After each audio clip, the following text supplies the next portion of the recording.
Que la gracia y el amor del Señor los sigan fortaleciendo en medio de estos tiempos, continuando con la serie Oremos sin cesar. Quiero hablar hoy específicamente acerca de la meditación como parte de nuestra práctica de oración. Y para hacerlo, quiero enfocarme especialmente en los Salmos 1 y 2, ya que primero estos dos salmos son considerados por muchos como la introducción al libro de los Salmos como un todo. Y segundo, porque el libro de los Salmos precisamente nos presenta de manera muy concreta, muy práctica, lo que representa, lo que significa este asunto de la meditación y específicamente con relación a la oración. Y varias cosas introductorias. Primero, me parece importante tener en mente que los salmos, típicamente pensamos de los salmos como esta colección de poemas, canciones, oraciones, donde entre ellos no hay mucha conexión. En nuestra mente no vemos una conexión, mucho menos vemos una trayectoria narrativa a lo largo del libro de los Salmos. Pero se ha descubierto, se ha probado en el mundo académico, en el mundo teológico, de que efectivamente sí hay una coherencia, un mensaje en el libro de los Salmos como un todo. A partir del Salmo 1 hasta el Salmo 150, vemos una trayectoria, un mensaje que se busca comunicar. Hay estructura, hay intención en cómo se organizaron estos escritos poéticos de la antigüedad, y todo tiene que ver, de hecho, para decirlo en términos simples, con una figura mesiánica, un rey, un Mesías ungido por Dios, que vendría en cumplimiento de pactos y promesas y que realizaría una salvación o un rescate escatológico por medio de una salvación de carácter apocalíptico, es decir, del cielo, con poder y gloria.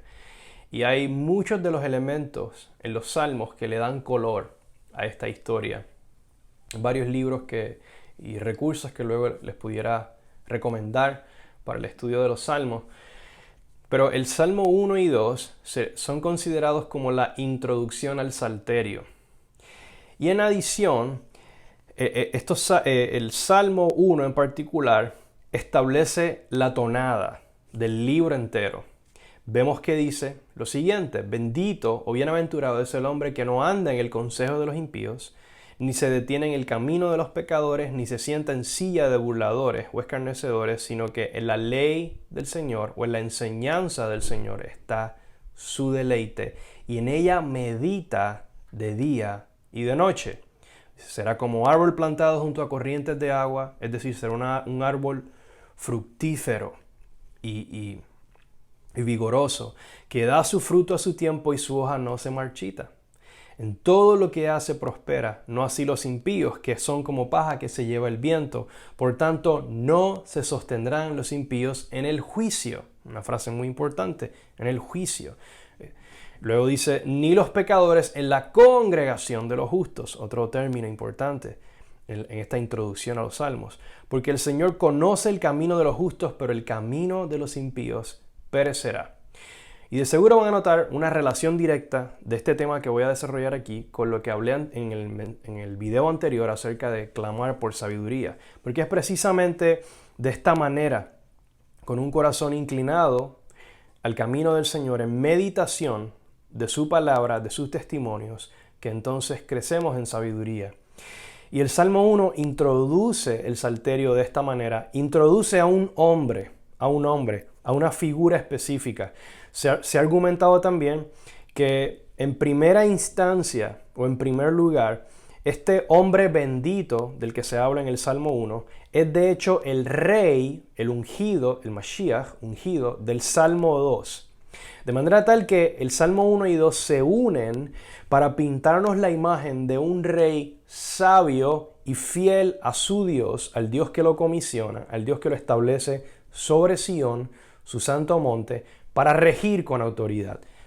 Ese rey ha sido aquel que se ha dedicado a Dios y a sus caminos, de manera tal que ha rechazado el camino de los impíos, ha rechazado el consejo de los malos, no se ha sentado en la silla de los burladores que se burlan de la idea de un juicio venidero, se burlan de la idea de que van a comparecer delante de Dios para rendir cuentas por sus obras.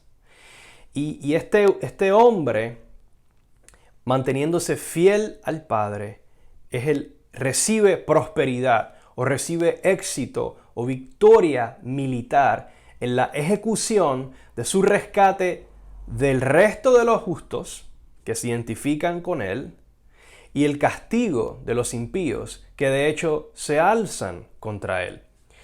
Y esta es la imagen que se nos presenta en el Salmo 1 y 2. Y en el corazón de toda esta idea está el meditar de día y de noche. Y quiero hablar entonces un poco de esto. Porque lo que podemos derivar de esta idea al considerar el Salmo 1 y 2 es que esta meditación implica escuchar el testimonio de Dios y responder a él. Es un corazón que reflexiona acerca de la verdad de Dios, la considera en el corazón y responde a ella correspondientemente. De manera tal que nos identificamos con esta figura mesiánica de estos capítulos 1 y 2, en lealtad a Él, en confianza en Él, en reconocimiento de Él, como aquel a quien Dios ha autorizado, como aquel que de hecho encarna la sabiduría de Dios, algo de lo que hablé en el video anterior. Y esto nos lleva a temerlo, a temer a Dios, a estar del lado correcto en la ecuación, el lado de los justos, de los que temen a Dios, que se refugian en Él para ser librados de la ira de Dios en el día final. Basándonos en esta imagen que nos presentan los Salmos 1 y 2, hay 3 puntos específicos que quiero ahora enfatizar. Primero, la meditación como rememoración o como recordación de Dios, de sus obras poderosas en el pasado y cómo lo que Él ha dicho que va a hacer en el futuro está directamente ligado con lo que ha hecho en el pasado. Dios, por ejemplo, realizó una gran salvación y un rescate poderoso de su pueblo Israel en Egipto. Los sacó de Egipto, abrió el Mar Rojo, extendió su brazo con poder, los trajo al monte Sinaí, descendió con poder, con fuego, con trueno, lo hizo temblar ahí, les dio una ley, estableció un pacto. Luego, posteriormente, los establece en la tierra por medio de grandes victorias militares, les da un rey, les da una dinastía, hace promesas a esa dinastía acerca de un descendiente futuro que vendría y restauraría todas las cosas y se sentaría sobre el trono de David para siempre, trayendo a todos los gentiles, a todas las naciones hacia él, para que aprendan los caminos de Dios en Sión. Y por lo tanto, todo esto se liga al Evangelio más adelante, de manera tal que la meditación en los caminos de Dios, en las obras de Dios, es una invitación a reflexionar, a acordarnos de sus obras en el pasado con la nación de Israel y aún con las otras naciones. Y esto tiene que ver en gran medida con el segundo punto al que quiero entrar, que es el de la administración del don del Espíritu, o para decirlo de otra manera, de la manifestación del poder de Dios a lo largo de la historia y en la actualidad. Me explico. Podemos meditar acerca de las obras pasadas de Dios en la antigüedad por medio de la Biblia, de las Escrituras, algo que es fundamental. Pero claro, las acciones de Dios en la historia no se limitan solamente a 1000, 2000, 3000, 4000 años atrás, sino que Dios ha actuado aún en tiempos recientes, aún ahora mismo actúa y obra con poder en todo el mundo.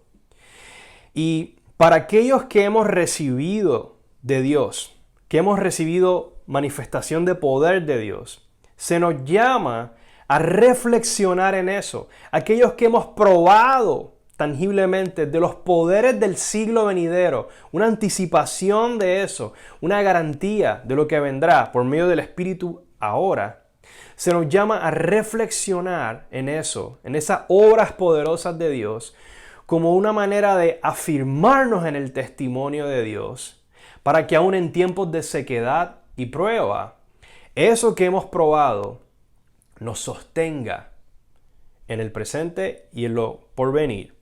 Por lo tanto, meditamos, reflexionamos en las obras de Dios que Él ha hecho aún en la actualidad, como parte de esa historia, esa narrativa que Él ha estado desplegando desde la antigüedad hasta el día de hoy.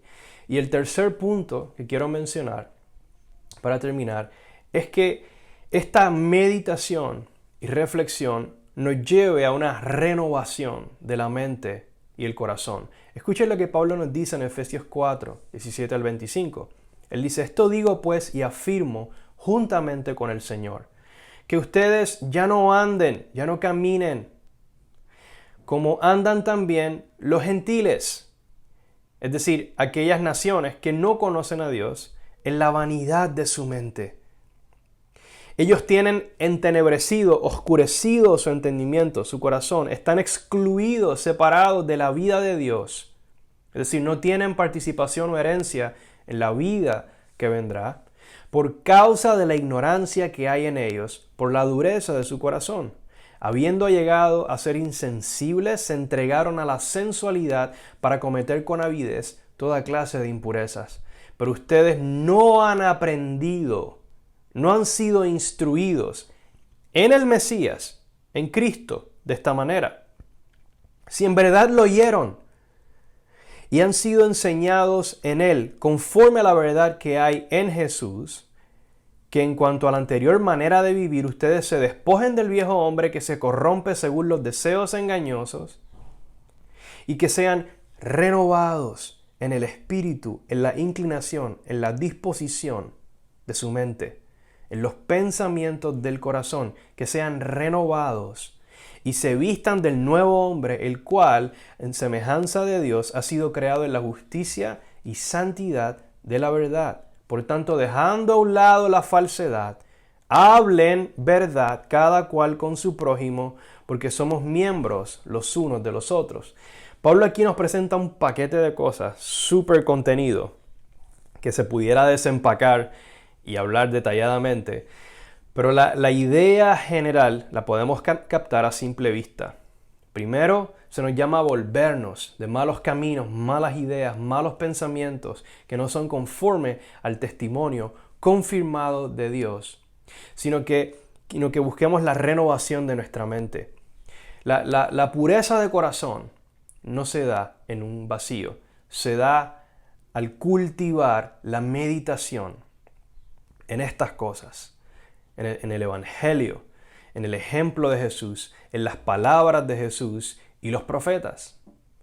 Y es así como nos vamos vistiendo de un nuevo hombre, nos vamos renovando a la luz de la herencia y la gloria que viene, para que seamos esos hijos sabios de los que hablé en ese video acerca de clamar por la sabiduría. Y para terminar, la idea es que como parte de nuestra vida de oración, cultivemos una vida en las Escrituras y cultivemos una vida también en el Espíritu, es decir, donde por el Espíritu recibimos entendimiento de las Escrituras y por el Espíritu recibimos confirmación del mensaje de esas Escrituras con poder, y esto ancla nuestro corazón y va renovando nuestra mente, nuestro corazón delante de Dios como sus discípulos. Así que inclinemos nuestro corazón a sus caminos, meditemos y reflexionemos día y noche.